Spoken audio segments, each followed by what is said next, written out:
our mission president was moving. It was his last transfer, so they're moving from Geneva to Lyon and shipping back all of their things. And so it was a little bit more rough than it normally is. So we arrived in Lyon around, like, I want to say like 12 o'clock or something. And the assistants and the mission president and his wife met us at the gate and took all of our stuff and took us to the office. And so we had not slept at all.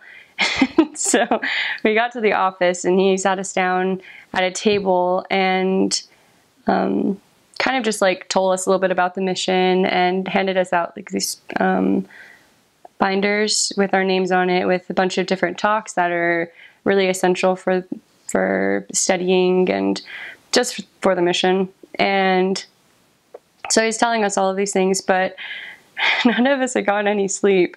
And it was about like 3 in the afternoon in France. So over 24 hours of no sleep, all of us were just like, we were so drowsy.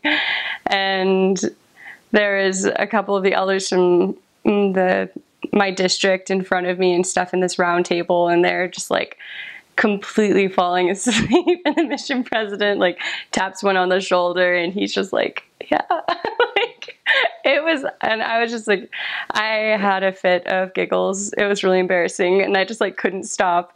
And then our mission president pulled each one of us aside and interviewed us and took us to dinner, and then we went back to the hotel and stayed there. And after that, the next day we got together, had brunch, and then we were given our companions. My first area was Pau. It is about 2 hours south of Bordeaux, which was our zone at the time. So Bordeaux is in the southwest of France.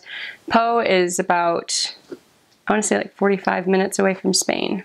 I think my first week was all right. My first week I was like, you know, I know the language is going to be hard. I'm not going to understand all of it. It's going to take a little while. I was very patient with myself the first week, surprisingly enough.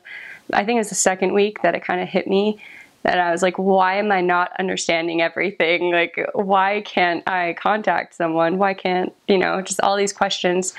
And yeah, that was hard. And my trainer is not American. She's from Switzerland, Italian speaking. And so she struggled a little bit. She told me later with trying to help me because she didn't speak English very well, or she didn't think she spoke English very well. And so she didn't like want to open her mouth very much, but we overcame that obstacle. To be honest, I wasn't that homesick. I missed my family, but I heard from them every week, and I had already lived away from home for what, 2+ years. So I knew what it was like to not have your family around you, and I had already mentally prepared myself to not be around my family for 18 months. So I think when I did get homesick, it was around the holidays. So I don't know, but I think the best thing to do in those moments is to just serve others, because you forget about yourself and you got to remember why you're here and who you're trying to help.